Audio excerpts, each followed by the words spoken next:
यत्पादाम्बुजरेण स्वीयानन्तानिजाचार्यं प्रणमामि मुहुर्मुहुः यदनुग्रहतो जन्तु सर्वदुःखातिगो भवेत् तमहं सर्वदा वन्दे श्रीमद्वल्लभनन्दनम् अज्ञानतिमिरान्धस्य ज्ञानाञ्जनेशलाकया चक्षुरुन्मिलितं येन तस्मै श्रीगुरवे नमः।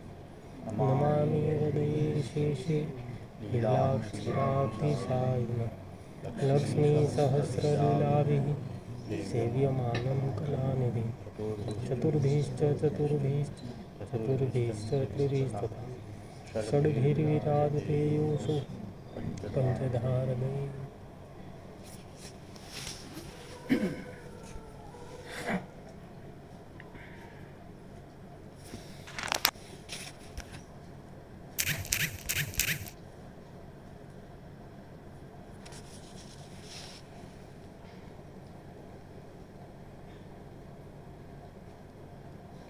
दिन श्री आचार्य जी मथुरा पधारे तो विश्रांत घाट पास आए बैठक है तहाँ संध्यावंदन करत हते। पास 4 वैष्णव ठाड़े हते। दामोदर हर्षाणी, कृष्णदास मेघन, प्रभुदास और एक वैष्णव मथुरा को હતો। तब तहाँ रूप सनातन कृष्ण चैतन्य के सेवक श्री आचार्य जी के पास दर्शन करी दंडोत किए। पाछे रूप सनातन ने श्री आचार्य जी से पूछ्यो तो महाराज ये वैष्णव कौन है। तब श्री आचार्य जी ने कही ये हमारे सेवक हैं। तब रूप सनातन ने कही महाराज आपको मार्ग तो पुष्टि है और ये दुबरावल क्यों। तब श्री आचार्य जी ने कही हम तो इनको बरजे जो ये मार्ग में मती पड़ो परंतु ये मेरो कहो न मान्यो ताको फल भोगत। या प्रकार गूढ़ रीति सो श्री आचार्य जी कहे थे कछुक श्री आचार्य जी के स्वरूप को ज्ञान हतो ताते कछुक समझे जो सगरो समझते तो उनकी देह छूट जाती। और श्री आचार्य जी कहे कि यह मार्ग में मति परो सो कहो न मान्यो तब फल दशा को भोगे। जैसे पंचाध्याय में ब्रजभक्तन सो श्री ठाकुर जी कहे घर जाओ परंतु ब्रजभक्त ये बात न माने तब रासलीला के फल को पाए। तो अब तो मर्यादा रीति सो कहे तो वेद की मर्यादा यह है जो सेवक होवन को आवे तो एक बार ना कहनो उस सेवक को भाव दृढ़ता देखन को। पाछे वाक्य पूर्ण प्रीति सेवक होवन की होए तो सेवक की वाको फल मिले ताते वैष्णव को ना कहनो और यह मार्ग में मति पड़ो तो यह मार्ग ब्रजभक्तन को है। जैसे ब्रजभक्त सर्वसमर्पण करी शरण भय तब खान पान देह सुख सब छुटियो विप्रयोग की फल दशा को भोगत हैं। ताते देह कृष्ण होए विरह के उषार उठे नेत्र में जल भर आवे कंठ रुकी जाए सगरी देह में पसीना होए मूर्छित होए हंसी परे रुदन करे नर्तन करे इत्यादि भक्तन के लक्षण हैं। आ वचनामृत आज लेવાનું છે કે આ વચનામૃતમાં શ્રી મહાપ્રભુજી આજ્ઞા કરે છે કે આ બધાને મેં ના પાડી છતાં પણ આવ્યા એનું ફલ ભોગે છે। એમાં આપણા પુષ્ટિ માર્ગની અંદર જ્યારે આપણે મહાપ્રભુજીના સ્વરૂપનું ધ્યાન કરીએ છીએ ત્યારે એક ગૂઢ ભાવ અને કુંભ ભાવ પ્રકટ ભાવ બે પ્રકારના જે ભાવ છે એનું આપણે મહાપ્રભુજીના ધ્યાનમાં જ કરીએ છીએ। સૌંદર્યમ જે રદગતમ પ્રકટિતમ ત્રિગૂઢ ભાવાત્મકમ પુમરૂપંચ પુનઃસ્વતંત્રગતમ પ્રાવિવિશત સ્વપ્રિય। તો એક પ્રકટ ભાવ હોય કોઈ પણ એક ગુપ્ત હોય કોઈ પણ એક ભાવ જ્યારે પ્રકટ હોય ત્યારે એક અંદર એક ગુપ્ત ભાવ પણ રહેલો હોય છે। મહાપ્રભુજીનું પ્રકટ સ્વરૂપ તો ગુરુ આચાર્યનું આપણને પ્રકટ અનુભવમાં આવે છે પણ આપસીની અંદર પણ એક ગૂઢ વિરહનો ભાવ એ નિરંતર આપની અંદર બનેલો છે। ઠાકુરજીનો વિરહ તો ગુરુ રૂપમાં શ્રી આચાર્ય ચરણને હકીકતમાં જોઈએ તો પ્રકટ જ એક વિરહાત્મક સ્વરૂપ જ છે શ્રી મહાપ્રભુજીનું પ્રકટ રૂપમાં પણ એક ગૂઢ ભાવ પણ એક છે અંદર પાછો એક બીજો એક ગૂઢ ભાવ છે કે એ આપણે પછી આગળ વિચાર કરશું તો આજે જ વિચાર કરી લેશું। અત્યારે આપણે એમ કે મહાપ્રભુજી જે ઘડાની અંદર ગૂઢ થાય એટલે કે આ કંઈક શું હશે ગૂઢમાં બધા પુષ્ટિ માર્ગમાં ગૂઢ કોઈ કહી દે તો એમ છે કે શું હશે આપણે આગળ આવશે કે કેવી રીતે ગૂઢ એક ભાવ મહાપ્રભુજીના એક વિરહનો ભાવ એક પ્રકટ છે એને આપણે સમજી લઈએ કે શ્રી મહાપ્રભુજીમાં એ પ્રકટ વિરહનો ભાવ છે. વાર્તા પ્રસંગમાં ઘણી જગ્યાએ એવું આવે છે કે ઘણા વૈષ્ણવોને શ્રી મહાપ્રભુજી પોતાના પાદુકાની સેવા આપી, ચરણની છાપ મહાવરના ક્ષત્રાણીને વસ્ત્ર ઉપર પોતાના ચરણની છાપ કરી અને કીધું આની સેવા કરો. તો ઘણા એમ થાય કે શ્રી મહાપ્રભુજીની સેવાનો પ્રકાર એ પુષ્ટિ માર્ગમાં તો હશે જ, એટલે તો મહાપ્રભુજી પોતાના પાદુકા પધરાવ્યા. મહાપ્રભુજીની આ જે સ્વરૂપ જે છે એનો જે પ્રકટ એક ભાવ અને ગૂઢ ભાવ એ બેને સમજી લઈએ.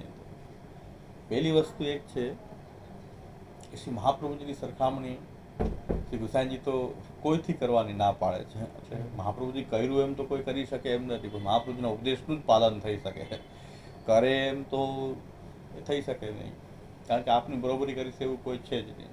શ્રીમદ વલ્લભ નામ રહીએ સદૃશો ન ભાવિ ન ભૂતો છે. કોઈ થયું નથી ને થશે નહીં એમ કહી દીધું, ભાવિ પણ કહી દીધું ને તો પછી મહાપ્રભુજી જ રહે. ગયા વખતેનું આપણું જે વાર્તાનું હતું એ બહુ સફળ રહ્યું, કારણ કે તરત જ વાંદરાઓ આવી ગયા કુદાકૂદ કરવા. વાંદરાઓ કુદાકૂદ કરવા તરત જ આવી ગયા, જામનગરી વાંદરાઓ. આપણે એને આજે પછી એને જવાબ દઈ દીધું કે જામનગરી વાંદરાઓનું શું આદત છે કે જે ડાળ પકડાઈ ગઈ એમાં ઝૂલવા માંડે, એટલે ખેદાન મેદાન ન કરી નાખે ત્યાં સુધી દાળ પકડીને ઝૂલી લાગે, પછી બીજી દાળ પકડી લે. એક દાળ પકડાઈ જવી જોઈએ, આખું શાસ્ત્રની જરૂર નથી, આખા પ્રવચન જરૂર નહીં, વચ્ચે કોઈ મુદ્દો આવી જાય તો વાંદરાઓ એમાં ઝૂલવા માંડે ડાળે. તો વાંદરાઓ બધા આવી ગયા. ગયા વખતે મને ખબર હતી, મારે તો મુદ્દો છેડો તો એટલે આવશે જ, મને ખબર હતી કે વાંદરાઓ પહેલાં આવશે, ટપકી પડશે. અને વાર્તાથી મહત્વ નથી, પુષ્ટિ માર્ગથી મહત્વ નથી, અને કંઈક શું આમાં વિવાદાસ્પદ વાત બસ ત્યાં જ વાંદરાને રસ હોય, કારણ કે વાંદરાઓ બધા એટલે આજે વાંદરાઓને આપણે થોડુંક લાકડી લઈને ભગાડી તો દેવા જ પડે, બગાડી દઈશું પાછી આ વાયરલ થશે, આ પ્રસારિત થશે એટલે વાંદરાઓ પાછા ભાગી જાય. 2-4 મહિને 6 મહિને વાંદરાઓને ભગાવવા જ પડે છે. 2-4 મહિને ડોઝ ન આપે ત્યાં સુધી સરકાર ચાલતા જ નથી. એટલે કંઈક જામનગરી વાંદરા અલગ પ્રકારના છે, એને તો આપણે પછી જોઈ લઈશું. પણ હકીકતમાં આજે તો શ્રી મહાપ્રભુજીનું જે માર્ગની જે વાત છે કે આપ જે વચનામૃત છે એમાં પ્રકટ શ્રી મહાપ્રભુજી વિરહની વાત કરે છે આ વચનામૃતમાં. કે મેં તો આ ભક્તો આ બધા વૈષ્ણવને ના પાડી હતી કે આ માર્ગમાં ના આવો. જો આ માર્ગની રીત કેવી હતી, કેટલી ગરિમા છે, બધાને પકડી પકડીને લાવવામાં નથી આવતા, ન આવો એમ કહેવાની પરંપરા છે. હા, કેવો માર્ગ છે આપણો, બધાએ લાગી પડ્યા કે અમારા માર્ગમાં આવો, અમારા ધર્મમાં આવો. મહાપ્રભુજી કહે છે ન આવો, આમાં બધાનું કામ નથી. આ જેને કૃષ્ણના વિરહનો અનુભવ થતો હોય અને કૃષ્ણ માટે પોતે સમર્પિત થઈને કૃષ્ણના વિરહનો અનુભવ કરવાનો જેને થોડો ઘણો પણ ભાવ છે, એનું આમાં કામ છે. તો બધા આમાં કેવી રીતે ચાલે? આપણે તો વિરહની વાત તો ઠાકોરજીના વિરહની વાત તો આપણા માર્ગમાંથી લુપ્ત થઈને કેવલ મોજ મજાનો અખાડો બની ગયો મુષ્ટિ માર્ગ. દામોદરજી ના પાડે છે કે રાજ્ય માર્ગ હાંસી ખેલ કો નહીં, આ બધા હાંસી ખેલનો બનાવી દીધું માર્ગ. ગમે એમ બસ પ્રસાદના આયોજન કરવાનું, બધા ભેગા થવું, પ્રસાદ મોજ મજા, મોનથાન લાડુ મઠરી પુષ્ટિ માર્ગ, એટલે હા આવું બનાવી દીધો. જે દામોદરજી ના પાડી કે આ માર્ગ આવો નથી, કારણ કે દામોદરજી સૌથી પહેલા માર્ગ મહાપ્રભુજી પાસેથી સમજનારા હોય તો દામોદરજી. પુષ્ટિ માર્ગને સૌથી પહેલા સમજવા વાળા હોય તો દામોદરજી. દામોદરજીએ કીધું કે રાજ્ય હાંસી. ગુસાઈજીની અવસ્થા બહુ નાની હતી, 10 વર્ષ અવસ્થા ગુસાઈજીની, 10-11 વર્ષની અવસ્થામાં ગુસાઈજી હતા. તો હાંસી ખેલ બાળક તો કરતા જ, પણ ત્યારથી દામોદરજી કીધું એ રાજ્ય માર્ગ હાંસી ખેલ કો નહીં, આવો હસવા ખેલવાનો મોજ મજાના માર્ગ આ નથી, બીજા ઘણા બીજા માર્ગ શોધી લેવા જોઈએ. એટલે વાંદરાઓએ આ માર્ગમાં રહેવાની જરૂર નથી, એને બીજો માર્ગ ગોતી લેવો જોઈએ. લાડુ મઠરી મોનથાર વાળો માર્ગ પોતાનો અલગ ઊભો કરી દેવો જોઈએ, પણ વાંદરાઓ આમાં ઘૂસી અને અહીંયા જ તોફાન મચાવે છે. એ વાંદાને એટલે તમારું આમાં માર્ગમાં કામ જ નથી તમારા લોકોનું. હા, તમે જ્યાં બેશરમ અને નાલાયકોનું આ માર્ગમાં કામ નથી ને તમે પુષ્ટિ માર્ગ હોવાનો દોડ શું કામ કરો છો? એક બેશરમો છો તમે, તમને કોઈ શરમ જ નથી. અનેક વાર ભગાડી દો તો પાછા આવી જાય, શરમ વગરના જ છે ને. એના માટે સ્પેશિયલ આપણે સિરીઝ રાખી દીધી કે એમાં આવો ને તમે. તમે વાર્તા વિવેચના તમારું કંઈ કામ નથી, કારણ કે એ માર્ગ હાંસી ખેલ કો ના. અહીં તો માર્ગના ગૂઢ તત્વોની ચર્ચા થાય. એ આ ગૂઢમાં ગૂઢ તત્વ જે છે આ માર્ગનું એ છે વિરહ. પ્રભુનો વિરહ અનુભવ થતો હોય હાંસી ખેલ કેવી રીતે કરી શકે? મોજ મજા હાંસી ખેલ એ તો જ્યાં વિરહની અનુભૂતિ થતી હોય અને ન થતી હોય તો કરવી છે એવો ભાવ જેની અંદર છે તો મહાપ્રભુજીના માર્ગે એને ચાલવું જોઈએ. તો ધીરે ધીરે એને પણ કૃષ્ણ વિરહ જાગૃત થશે એની અંદર. પણ તમારું ધ્યેય કેવલ મોજ મજા છે, પુષ્ટિ માર્ગના નામ હે, તો મહાપ્રભુ કહે છે આમાં ન આવો. તમે આ માર્ગને શું કામ ડિસ્ટર્બ કરો છો? શું કામ કલુષિત કરી રહ્યા છો? એના કરતાં બહાર આનંદથી રહ્યો. મોજ મજા તો પુષ્ટિ માર્ગમાં રહ્યા વગર થઈ શકે ને. પુષ્ટિ માર્ગમાં આવીને તમારે કેમ તોફાન કરવું છે? અહીં તો ભક્તિ અને વિરહની વાત છે, કૃષ્ણના વિરહની વાત છે. તો આજે બધી સ્પષ્ટતા થઈ જશે કે મહાપ્રભુજી પાદુકાજી પધરાવતા તો શું કામ પધરાવતા, મહાપ્રભુજી ચરણ છાપ પધરાવતા તો શું કામ પધરાવતા. આ બધા જ માર્ગના રહસ્યની ચર્ચા આજે થઈ જશે. પછી આપણે થોડોક વાંદરાને એને આનંદ કરાવી દઈશું એ છેલ્લે. પછી મારો મગજ પાછો એવું વાંદરાના ચિંતનમાં વહી જાય તો પાછું મૂળ વસ્તુ રહી જાય. તો છેલ્લે થોડોક એને કાઠિયાવાડી ભાષામાં કે ને ડારો દેવો પડે. વાંદરા પાછા વારે વારે આવી જાય છે તો એને જરાક દેવું ધમકાવવો પડે.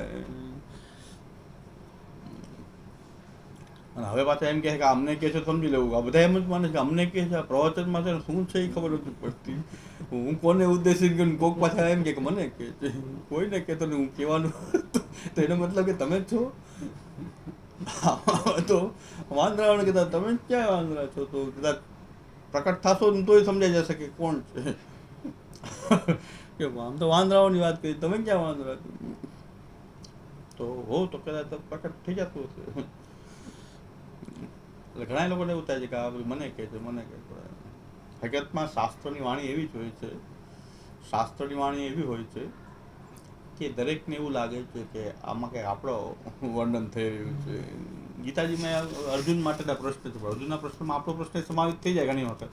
ભાઈ આ વાત આવી દીધા તો આપણને થાય કે આ માર્ગે રહેવું કે આ માર્ગે રહેવું, ધર્મના માર્ગે રહેવું કે પરિવાર સાથે રહેવું કે ધર્મના માર્ગે રહેવું. ઘણા આવા દ્વંદ્વો તો ઉત્પન્ન થતા જ હોય જીવનમાં. અર્જુનને થયો દ્વંદ, એવો દ્વંદ આપણા જીવનમાં આવતો જ હોય છે. ત્યારે આપણને એમ લાગે ભગવાન જાણે આપણને કહી રહ્યા છે કે ભાઈ અર્જુનને કહી રહ્યા છે બધી વાત. એક વૈષ્ણવ કહેતા હતા કે મારા પિતા સાથે હું કામ કરું છું, એ પિતા જે છે બહુ ખોટું કરે, મને આ ગમે નહીં. ધંધામાં એવું ખોટું કરે પાછા હું બોલી ન શકું. પિતાને તો કાંઈ કહેવાય નહીં. પણ મને અંદરથી એટલી ખીચ છે કે ભાઈ હવે આવી ધર્મના રસ્તેથી પૈસા કમાવાય નહીં. આ રીતે એ કે ધંધામાં આમ જ હોય. પિતા એમ જ કે ધંધામાં એવું ન જોવાનું, આમ જ કરાય. એ વર્ષોથી આમ જ ચાલે છે કે આટલું બધું ખોટું કરે, એટલી છેતરપિંડી કરે, મને ગમે નહીં. પણ કે ભગવાન ગીતાજીમાં તો એમ કહે છે ભીષ્મ હોય કે ગમે હોય, પિતા હોય ગમે હોય, બાણ લે અને એને તું એ જોમાં. અત્યારે તું ભીષ્મ તો પિતામહ છે, સાચી વાત છે, બધી વાત સાચી, પણ અધર્મના પક્ષે ઊભા છે તો તું ઉડાડે, મારી આજ્ઞા છે ભગવાન કહે. એટલે ભગવાન તો આમ કે છે શું કરવું. મેં ગીતાજીને વાંચી હશે એટલે કે મારા પ્રશ્નનો જવાબ આવે છે બાપને ઉડાવો. મેં કીધું રહેવા દેજો. એ અર્જુનને યુદ્ધનું મેદાન હતું એટલે અર્જુનને ભગવાને યુદ્ધના મેદાનમાં તો મારવાનો ધર્મ છે. ક્ષત્રિયોને વિચારવાનું ન હોય કે યુદ્ધનું મેદાન છે, તમારો તો ધર્મ. આપણો ડાયરેક્ટલી આ પ્રશ્ન નથી. એને એમ થયું ગીતાજીમાં મારો પ્રશ્ન જવાબ આવી ગયો. મેં કીધું કે બાપુને ઉડાડી ન દેતા, તમારા પ્રશ્નનો જવાબ નથી આ. એ અર્જુનને કહીને કીધું છે. આપણે એમાંથી શું લેવું એ આપણી રીતે વિચાર કરવો પડશે. આપણા આચાર્ય ચરણ ગુરુ જેમ આજ્ઞા કરે, આચાર્ય ચરણ ગીતા સમજાવે આપણને. ડાયરેક્ટ ગીતાજીમાંથી આવો મેસેજ ન લખા તો મને જેમ ભીષ્મને ઉડાડવાનું કીધું ભગવાને, તો હવે મને કે રોજ ખીચ ચડે. અમારે બેને બાપ દીકરાને રોજ કે ધંધામાં હારે બેસીએ પણ બેને મતભેદ જ થયા કે આમ ધંધો ના કરે, આ રીતે કોઈને છેતરાય નહીં, એટલું બધું એટલું ખોટું બોલાય નહીં. અને તો હવે કરવું શું? તો ગીતાજી વાંચતા હતા, એને એમ થયું કે આને ઉડાડવામાં કાંઈ વાંધો નહીં. એવું ના કરતા, કાંઈ એવું કરાય નહીં, પણ આપણે એમાંથી મમત્વ દૂર કરી દેવું. અને તમારું જ્યારે ચાલવા માંડે ત્યારે તમારે નીતિપૂર્વક કરવો. હવે તેની સાથે રહેવું પડે તો શું થાય? હવે તમે પણ આપણને આજ્ઞા નથી મારવાની. તમે એનાથી કદાચ અલગ થઈ શકો, ન ફાવતું તો અલગ થઈ શકો, પણ તમે એને મારવાની આજ્ઞા તમને નથી. અર્જુનને યુદ્ધના મેદાન હતું એટલે આજ્ઞા હતી, તમને મારવાની આજ્ઞા નથી કરતા ભગવાન. પણ એને એમ લાગે કે આ ઉપદેશ મને થઈ રહ્યો છે. શાસ્ત્રના ઉપદેશ એવા હોય છે, ત્યાં આચાર્ય કે ગુરુની આવશ્યકતા શાસ્ત્ર સમજવામાં પડે છે, કારણ કે ડાયરેક્ટલી કોઈ ઉપદેશ ગ્રહણ કરી લે તો કદાચ પિતાને મારી લે તો કંઈક દવા પીવા પીવડાવી જાય તો અનર્થ થઈ જાય, મોટો અનર્થ ઉત્પન્ન થઈ જાય. એટલે ગીતાજીમાં એમ લાગ્યું કે ભગવાન મને કહી રહ્યા છે, અર્જુનને કહી રહ્યા છે, પણ આમાંથી શું ગ્રહણ કરવું? તો કે આપણે એનાથી જુદું થવું, એનાથી અલગ થઈને રહેવું, અથવા કાંઈ ન ચાલતો હોય તો ભગવત શરણાગતિ રાખી જ્યારે આપણો સમય આવે ત્યારે આપણે આપણી રીતે ધંધો વગેરે કરવો. અત્યારે તો જે પિતાની અંડરમાં રહેવાનું છે, તમે જો હટી શકતા હો અલગથી ચાહતો તો અલગ થઈને એનાથી રહો કે એની કમાણી મારે નથી લેવી, મારી રીતે કમાઈશું. એવું કાંઈ ન થઈ શકતું તો ભગવત શરણાગતિ રાખી જ્યાં સુધી આપણે સક્ષમ ન બનીએ ત્યાં સુધી. એટલે આવું કંઈક ગ્રહણ કરવું જોઈએ. ગીતાજી કંઈક ડાયરેક્ટ તમને નથી કહેતા, ગીતાજીમાં અર્જુનને કહેવાયેલી વાત છે. યુદ્ધનો પ્રસંગ હતો, ક્ષત્રિયો માટે તો એ જ ધર્મ છે કે ભાઈ એને પછી એવું ન વિચારવું જોઈએ કે યુદ્ધના મેદાનમાં એવું ન વિચારવું જોઈએ લાગણીથી કે આને હું નહીં મારું, આને મારું, એવું ન વિચારી શકાય. એટલે શાસ્ત્ર વચન પણ એવા હોય છે. આપણે અહીં ચર્ચા થતી હોય તો ઘણા એમ થતું કે મને કહે છે, ભાઈ એવું નથી કોઈને, હું કોક મારા મગજ કોક બીજું જોઈએ, લોકો એમ કહે કે મને કહે છે, એમાંય હોબાળો થઈ ગયો. ઘણા પાછા ફટફટમાં એવો બધાને આનંદ આવે કે બધા ગ્રુપોમાં ચર્ચા થવા માંડી કે વાહ તમને જ કહે છે, ઓલા વૈષ્ણવ કે તમને કહે છે, ઓલા કે મને કે તો મેં કીધું મારો કીધું કેમ માની લીધું તમને કહું છું, બીજા એવું ધારી કેમ લીધું કે આને જ કહે છે? હું તો મારી વાતને મૂકું છું અને હું તો પાછું વિનમ્રતાથી કહું છું કે તમે બધા મહાન છો, હું તમે મહાન છો, મોટા છો, વિદ્વાન, બધાને વિદ્વાન માનું છું, તો મારા કરતાં બધા વિદ્વાન માનું છું, તો મારી વાત નમ્રતાથી કહું છું. એટલે એવું કંઈ ગ્રહણ કરવું નહીં ક્યારેય કે ભાઈ આ મને ડાયરેક્ટલી કહે છે, પણ જો આપણું કંઈક એમાંથી સમાધાન થતું હોય તો કરવું, એ વાત બરાબર છે. પણ શાસ્ત્ર વચનો જ એવા હોય છે. મેં આજથી લગભગ 25 વર્ષ પહેલાં મરજાજીવન શિબિર કહેતી, મરજાજી સિવાય કોઈને એન્ટ્રી નહીં. 2-3 દિવસ સુધી મેં મરજાજીનું બધું વર્ણન કર્યું. ત્યાં એક બાપા 80 વર્ષ 80-85 વર્ષના બાપા ઊભા થયા કે બધું મારું જ કહે છે. હું તમને ઓળખતો જ નથી પહેલી વાત કે આ બધી વાત મારી. બાપાને એમ લાગે બધી મારી જ વાત છે. આમાં તો જનરલ વાત થઈ રહી છે, સિદ્ધાંતની વાત. તમને લાગુ પડતી હોય તો અલગ છે, પણ બાપા તો રહેવાનું નહીં એનાથી, ઊભા થઈ ગયા. બધું મારું જ છે. વલ્લભ અંતર્યામી હોય, નહીં તો અંતર્યામી નથી. આમાં આટલા બધા 80 જણા બેઠા હતા, 80 જણાની શિબિર હતી, ખાલી મજા દિવસ, બીજું કોઈને આવવાનું જ નહીં અંદર. 25 વર્ષ થઈ ગયા છે ઓછામાં. કેવલ મજા દિવસ સિવાય કોઈને એન્ટ્રી નહીં પડે. એમાં બાપાને આવેશ આવી ગયો. 2-3 દિવસ થયા હતા કે બધી મારી જ વાત કરે છે. એવું લાગી જાય કે મારું તો હું તો ઓળખતો નથી, તમારી સાથે રહ્યો નથી, ઓળખો ને, તમને એવું લાગ્યું છે આમાંથી વર્ણન આવે બધું મારું આવે છે, એવું થઈ શકે. એવું આ ગ્રુપોમાં એવી ચર્ચા થઈ ગઈ કે તમને જ કહે છે, ઓલા કે તમને કહે છે. ગયા વખતનું બહુ વિવાદાસ્પદ થઈ ગયું વાર્તા વિવેચના. એમાં કાંઈ વાંધો નથી કે આપણે જે વાત કેવી હતી મેં કહી દીધી.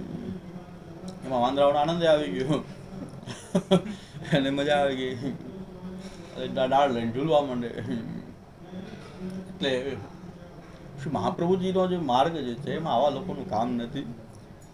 અને જે લોકો પણ પુષ્ટિ માર્ગના સિદ્ધાંતને સમજે છે પણ કેવલ વોટ્સએપ, ફેસબુક એમાં જ સિદ્ધાંતોને પ્રદર્શિત કરવા માટેના જે લોકો સતત પ્રવૃત્તિશીલ છે, એની અંદર પણ મહાપ્રભુજીનો આ જે ભાવ, જે મૂળ ભાવ છે મહાપ્રભુજીનો, કૃષ્ણના વિયોગનો અનુભવ કરવો, એ ભાવ લુપ્ત થઈ જાય છે.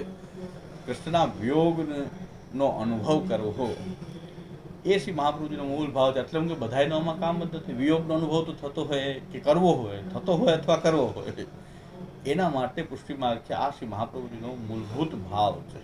આ બધું શ્યામુદાયની જે આજ્ઞા જે છે એને હું સરળીકરણ કરીને જ બોલું છું, મને એટલું બધું ભાન નથી, એટલે મારું કંઈ વક્તવ્ય નથી. આ શ્યામુદાય આ બધા ટ્રેકમાં આ બધી વાત કરી છે કે ભાઈ વિરહનો જે ભાવ એ શ્રી મહાપ્રભુજીનો ભગવાનનો વિરહનો અનુભવ થવો અને એ કરાવવો, બીજાને પણ એવો ભાવ જાગૃત કરવો, એ શ્રી મહાપ્રભુજીનો મૂળભૂત પ્રકટ ભાવ છે કે પોતે પણ એ ભગવાનના વિરહનો અનુભવ કરે છે અને બીજાને એના સંપર્કમાં આવે એને પણ કૃષ્ણના વિયોગનો અનુભવ કરાવવો. એટલે વલ્લભ પંથનો તો છેદ ઉડી જાય.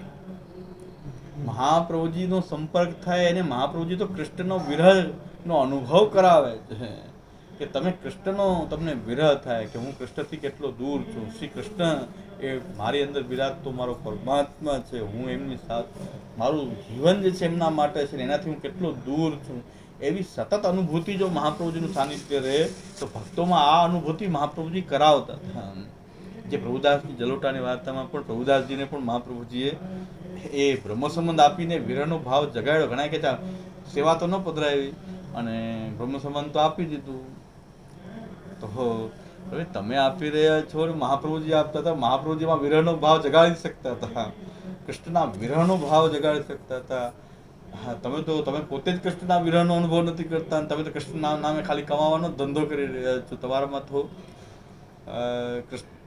કૃષ્ણના નામે કેવલ કમાવાની જ વાત છે. ત્યાં તો તમે કૃષ્ણને એક માલની જેમ ઉપયોગ કરી રહ્યા છો, એક વસ્તુ તમારી મોજશોખનું એક સાધન તરીકે શ્રી કૃષ્ણનો ઉપયોગ કરી રહ્યા છો. તમે જે બ્રહ્મ સંબંધ આપ્યું અને શ્રી મહાપ્રભુજીએ આપ્યું, એની સરખામણી કેવી રીતે થઈ શકે?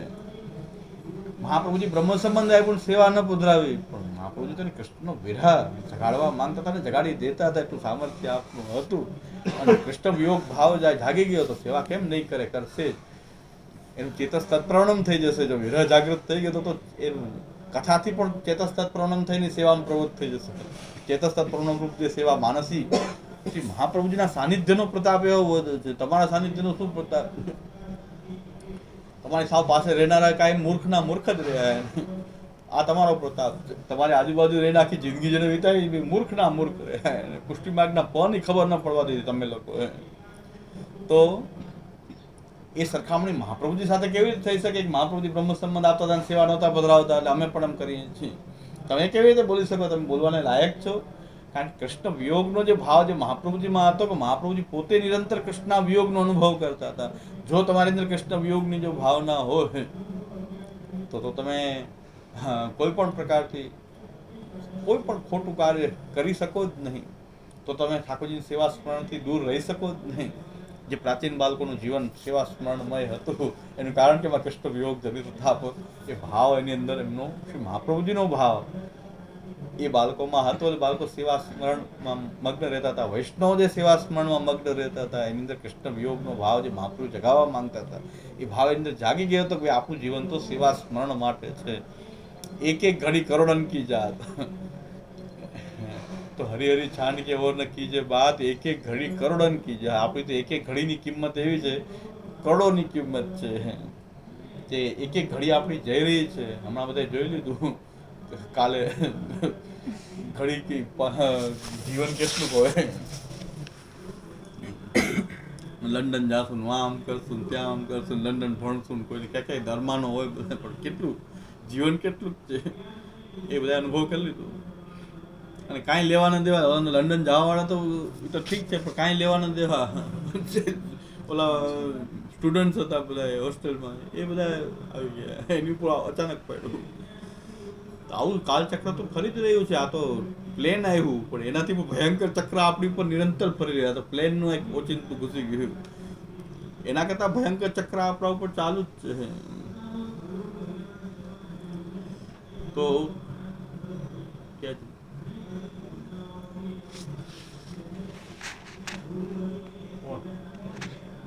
તમારો ત્યાં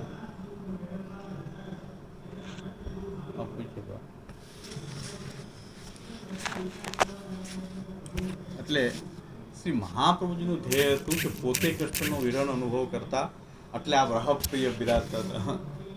રાસસ્ત્રી ભાવપૂરિત વિગ્રહ હતા. એ શ્રી ગુસાઈજી અનુભવ કરી આપ એકાંતમાં શું કામ બિરાજતા? શા માટે બધાની વચ્ચે, બધાને વધારે સેવકો કરવા હોય, બધાની વચ્ચે જવું જોઈએ, ભીડની વચ્ચે રહેવું જોઈએ? મહાપ્રભુ એકાંતમાં બિરાજતા, રહપ્રિય. કારણ કે વિરહનો અનુભવ કરી રહ્યા છે, પોતે પણ કૃષ્ણના વિરહનો અનુભવ કરી રહ્યા છે, અને જે વૈષ્ણવ હશે એને પણ વિરહની જ દીક્ષા આપે છે. પેલા આપણા બ્રહ્મ સંબંધ મંત્ર બોલીએ તો પેલા તો વિરહની જ વાત આવી કે હું કૃષ્ણથી દૂર છું, એ અનુભવ થઈ રહ્યો છે કે હું કૃષ્ણથી એટલા હજારો વર્ષોથી હું કૃષ્ણથી દૂર છું. એ વિરહનો અનુભવની વાત ત્યાં બ્રહ્મ સંબંધમાં પણ પહેલા આવી રહી છે.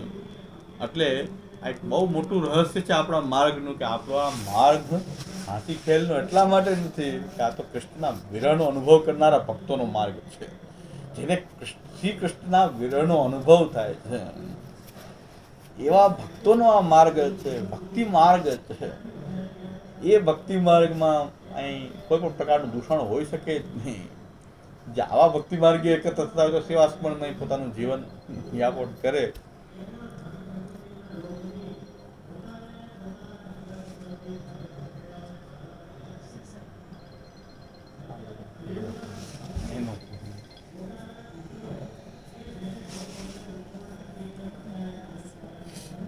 એટલે એક આ રહસ્ય સમજી લઈએ કે મહાપ્રભુજી વિરહાત્મક અગ્નિ રૂપ છે. ભગવાનનું વિરહાત્મક અગ્નિનું સ્વરૂપ, એટલે કે મહાપ્રભુજી અગ્નિ એટલે સામાન્ય અગ્નિ સ્વરૂપ નહીં, પણ મહાપ્રભુજી તો વિરહાત્મક રૂપ છે કે જેમ પોતે પણ આખા શ્રી કૃષ્ણના વિરહનો આપ અનુભવ કરી રહ્યા છે અને ભક્તોની અંદર પણ એ ભાવ જગાડી રહ્યા છે. કૃષ્ણના વિરહનો ભાવ ભક્તોમાં પણ શ્રી મહાપ્રભુજી જગાડે છે. આ માર્ગનો મૂળભૂત સિદ્ધાંત તો આ છે, સિદ્ધાંતનું રહસ્ય તો આ છે. આવા શ્યામુદા જેવા ગુરુ પ્રાપ્ત થયા એટલે આપણને માર્ગના રહસ્યની ખબર પડી કે માર્ગનું રહસ્ય શું છે, પુષ્ટિ માર્ગ શું છે, અને આ પુષ્ટિ માર્ગની શું દશા આપણે બધાએ ભેગા મળીને કરી છે. કારણ કે બધાને ખાવું પીવું મોજ મજા કરવા લોકોનું એકત્ર કરવા માંડ્યા, ગમે એને બ્રહ્મ સંબંધ, ગમે એ લોકોને એકત્ર કરવા, ગમે એને બોલાવવા, ગમે એને ભેગા કરવા. તો એ રહપ્રિયનો જે સિદ્ધાંત હતો, પ્રતિક્ષણ નિકુંજસ્થ લીલારસ્તુ પૂરિત, એ જે સિદ્ધાંત હતો, એ સિદ્ધાંત બધો એકાંતમાં કેવલ કૃષ્ણ સાથે, એ કૃષ્ણનું ભજન, કૃષ્ણની ભક્તિ, કૃષ્ણની સેવા એકાંતમાં કૃષ્ણ સાથે, એકાંતની અંદર એ કૃષ્ણ સાથે કે કારણ કે હજારો વર્ષો પછી મળ્યા છે પ્રભુ, અને એ આપણને શ્રી મહાપ્રભુજીની કૃપાથી આપણા પાસે પધારી ગયા છે. તો હવે એનાથી દૂર કેમ રહેવાય? એકાંતમાં એની સેવા કરવાનો જે ભાવ જે છે એ ભાવ આખો મૂળ જો આ કૃષ્ણ વિયોગને ન સમજે તો પછી આ મહાપ્રભુજીના તો આ ભાવ છે, એકાંતમાં સેવાનો માર્ગ રહપ્રિય શ્રી મહાપ્રભુજી છે. આપે પર્ણકુટીમાં બિરાજે છે, અડેલની પર્ણકુટી. આજે પણ એ અડેલ બહુ નાનું એવું ગામડા જેવું એ ત્યાં પર્ણકુટી બાંધેલ શ્રી મહાપ્રભુજી એ બિરાજે. અને અડેલની બેઠકજીની પણ મેં હાલત સાંભળી તો આપણું હૃદય રડવા માંડે કે આ માર્ગ ક્યાંય પણ મહાપ્રભુજીની બેઠકજીમાં આપણે જઈ શકીએ એવી સ્થિતિ નથી. એક વૈષ્ણવ આપવીતી મને કઈ અડેલના બેઠકજીમાં મહાપ્રભુજીના ઘરની આવી દશા કરી નાખી આપણે બધાએ. તો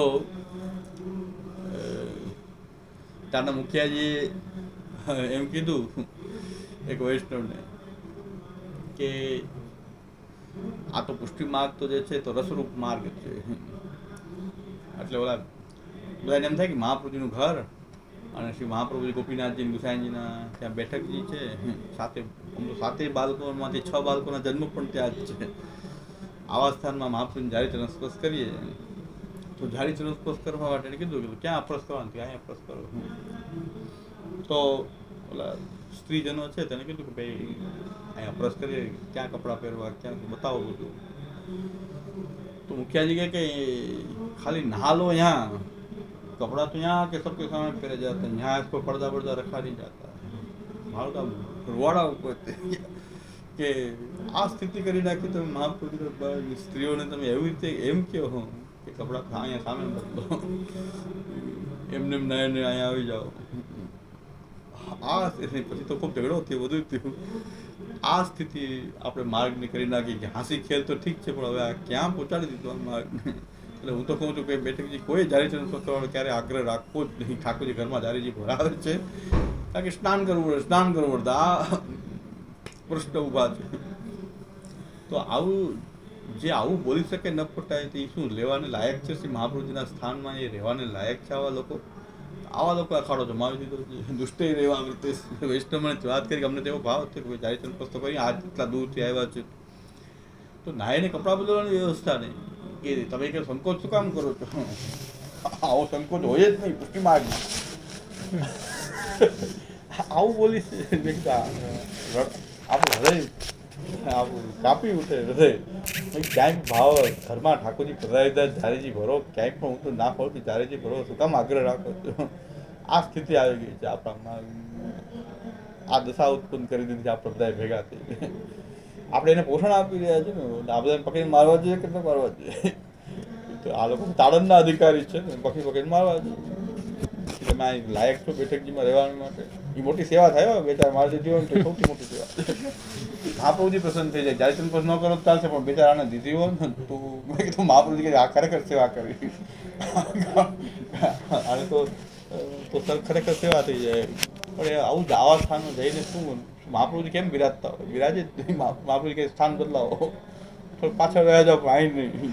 મહાપ્રભુજી કેમ બિરાજે આવી સ્થાનમાં? કેવી રીતે બિરાજે શકે?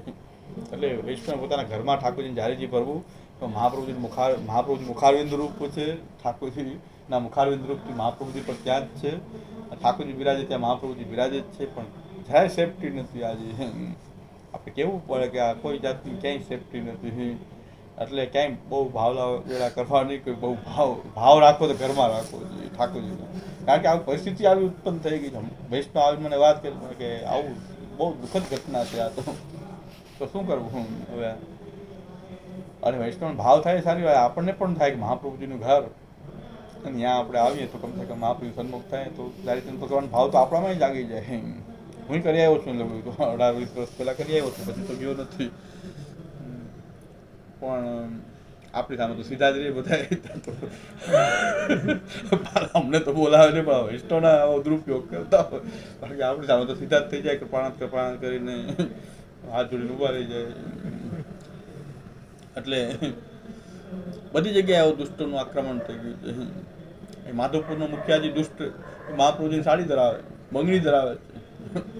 એવો નાલાયક એને પકડી રાખવો પડે કે અમારે વૈષ્ણવને પકડી રાખ્યો ત્યારે પકડીને ખેંચીને બહાર કાઢ મને કહું જારી પર ના કરવા દો. મેં કીધું તારું સ્થાન થોડું છે. હા, મહાપ્રભુ તો અમારા પિતા છે. અમારા સાથે વૈષ્ણવ ગામડાના હતા પહેલવાન જો એને પકડીને આમ બોલે કે કર્યું છે બધા જારી મુખ્ય નામ પકડી એટલો એ મહાપ્રભુ પાસે સાડી ધરાવે બંગડી ધરાવે. આ શું મેં કીધું આ માંડ્યું છે મહાપ્રભુજીની સાડી ધરાવે શું બનાવી દીધું છે સ્થાન આપણે કહેવાય. પછી મેં બંધ કર્યું કે જવું જ નહીં. આ તો જ્યાં જાઉં ત્યાં ઝઘડા થાય આ લોકો સાથે. એના કરતાં મેં કીધું આપણે મહાપ્રભુ સર્વોત્તમજીનો પાઠ કરી લેવો અને મહાપ્રભુનું જે સ્વરૂપ આપણી સમક્ષ હોય એનું ધ્યાન કરવું. મહાપ્રભુજીનું ધ્યાન કરીને સર્વોત્તમજીનો પાઠ કરીએ એટલે મહાપ્રભુજી બેઠકજી આવી ગયો. મહાપ્રભુજીનું એટલે સર્વોત્તમજીનો પાઠ અપ્રસ્માત થાય અને ત્યારે આપણે શ્રી મહાપ્રભુનું સ્વરૂપ આપણને જે સ્ફુરાયમાન થાય એનું ધ્યાન કરતાં કરતાં મહાપ્રભુજીના નામોનું ચિંતન કરીએ એ સર્વોત્તમજી કરીએ એટલે બેઠક જીતાઈ ગઈ.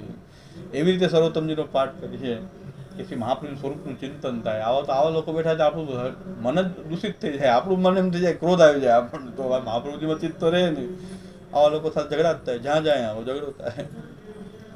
તો એટલે એ માધવપુરની કઈ દશા છે આપણા બેઠકજી કે મહાપ્રભુ એને આખો કબજો જમાવી લીધો છે, બેઠકજી પોતાને કરી લીધી છે. એટલે એવા સ્થાનોમાં આજે આવી સ્થિતિ થઈ ગઈ છે જે મહાપ્રભુજી વર્ણન કરે છે કે ગંગાદિ તીર્થ વર્યેશુ દુષ્ટૈરેવા વર્તેષુ તિરોહિતાદિ દેવેશુ. કૃષ્ણ કે દુષ્ટોથી તીર્થો બધા જે છે દુષ્ટોથી આવૃત થઈ ગયા છે. એમાં જે મહાપ્રભુજીના જે વિરહનો અનુભવ કરવાનો જે ભાવ છે એ આપણો શુષ્ક થઈ જાય કે મહાપ્રભુ સન્મુખ રહે તો આપણને પણ એ કૃષ્ણ વિયોગનો અનુભવ થાય. એના કરતાં સર્વોત્તમજી કરીએ તો થઈ જાય, બેઠકજીમાં જવાથી નહીં થાય આજના જમાનામાં. એટલે ઘણા લોકો એમ કે છે કે મારા માટે એમ કે આની પાસે જઈને ફાયદો શું, જે પણ કંઈ કહેશો એ ના જ પાડતો તો આની પાસે જઈને ફાયદો શું. એટલે બધી વસ્તુ ના જ પાડે. બેઠકજી કરવા જાય કે નહીં, આ કરો કે નહીં, ભેગા મળીને મનોજ કરીએ નહીં, સપ્તાહ બેહાડીએ નહીં, માલા પીરાનું કરો નહીં, તો ફાયદો શું આની પર. છેલ્લે આપણને કે તપેલી આરોગો આપે, કીધું એ નહીં, તપેલી હું ઘરે જ આરોગું છું, બાકી કઈ તપેલી કોઈ કરતો જ નથી. તો કે છેલ્લે તપેલી આપ આરોગું છું, એ નહીં. એક ટૂંક પ્રસાદ તમારા ઠાકોરજી જો બિરાજતા હોય તમે સિદ્ધાંતનું પાલન કરતા હો તો ઠાકોરજીને એક ટૂંક કરો, એક ટૂંક પ્રસાદ એ અમારી તપેલી છે. ઓછામાં ઓછા ખર્ચવાળી તપેલી. મેં કીધું કાંઈ એક ટૂંક પ્રસાદ કાંઈ પણ એમાં કોઈ પણ પ્રકારનું જે કાંઈ પણ હોય ઠાકોરજી અરોગાવો હોય એક ટૂંક પ્રસાદ આપી દો. જો હું આવું થયો તો મેં કીધું અમારી તપેલી થઈ ગઈ, એનાથી તપેલી કરતા નહીં. 2000-5000 ધરી જવાની તપેલી કાંઈ જરૂર નહીં. એક ટૂંક ખાલી મેવાની એક ટૂંક આવી જાય તો અમારે તપેલી થઈ ગઈ. તો આ પ્રકારે છે કે ભાઈ પુષ્ટિ માર્ગમાં આ બધા ફંદ છે જ નહીં. તો વિરહનો અનુભવ કરવાનો, કૃષ્ણની સેવા, કૃષ્ણ સ્મરણ, એના સિવાય પુષ્ટિ માર્ગ છે એટલે ના પડવું ભાઈ, બીજું કાંઈ ફંદ કરવાનું જ નથી, કાંઈ જરૂર જ નથી ફંદ કરવાની. કોઈ પણ પ્રકારના ફંદ અહીં આવશ્યકતા જ નથી.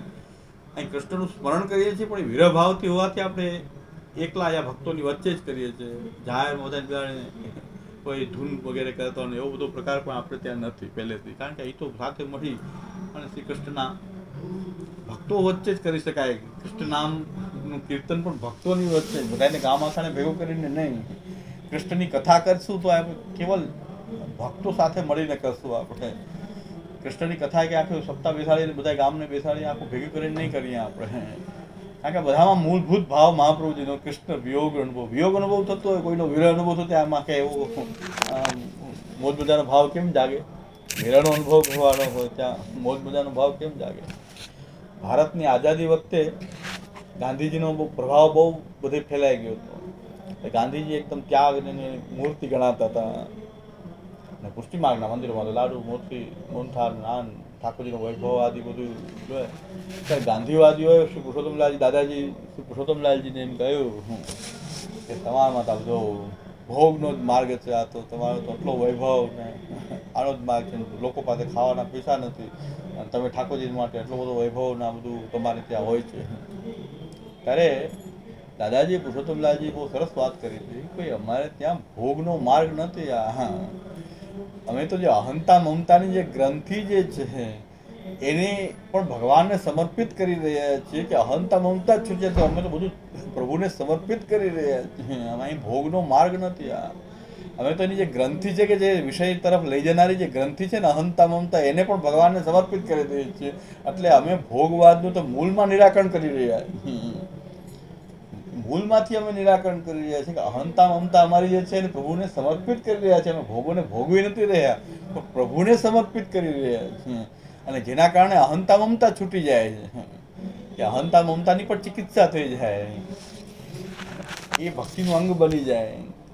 એ પ્રકારની અમારી સાધના છે. અમે તો જે વૈરાગ્યનું જે મૂળ જે છે એવો મોટામાં મોટો વૈરાગ્ય છે અમારો કે અમે તો ભોગવાળો વાદ ઊભો જ ન થાય, ભોગવાળી વૃત્તિ ઊભી જ ન થાય. અમે તો પ્રભુને સમર્પણ કરી રહ્યા છીએ, પ્રભુની સેવામાં બધી વસ્તુને જોડી રહ્યા છીએ, ભોગવી નથી રહ્યા. કેવલ અમારા ભોગવવા માટે નથી, અમે તો પ્રભુને સમર્પિત કરી રહ્યા છીએ. અને પુષ્ટિ માર્ગમાં સેવા કે રાગભોગથી જ થાય એવું નથી, પણ લોકો હવેલીને કારણે જોયું એટલે બધા એમ બોલવા માંડ્યા. અહીં તો સૂકી રોટલી ધરવાળા વૈષ્ણવ છે કે જે પોતાના ઘરમાં સૂકી રોટલી ઠાકોરજીને ધરે છે એમ કે ભગવાનને મોહનથાળ હોય તો ચાલ. પણ એને દ્રવ્ય છે એ દ્રવ્ય કોઈ બીજા મોજશોખમાં દારૂમાં ને જુગારમાં ને દારૂમાં ને મોજશોખો વાપરે એના કરતાં એ ઠાકોરજીની સેવામાં વાપરે, જેની પાસે દ્રવ્ય છે એ વાપરે. એમ દાદાજી સમજાવ્યું હતું એ વખતે ઢેબરભાઈને બધાને જે ગાંધીવાદીઓ હતા એ ટીકા કરતા હતા પુષ્ટિ માર્ગની. ત્યારે કીધું અમારે ત્યાં તો પ્રભુને સમર્પણ કરીને અહંતા મમતા રહેલી એની ચિકિત્સા થઈ રહી છે કે જે વૈરાગ્ય માર્ગમાં પણ અહંતા મમતાને ત્યાગ કરવાની તો વૈરાગ્ય માર્ગ હોય છે.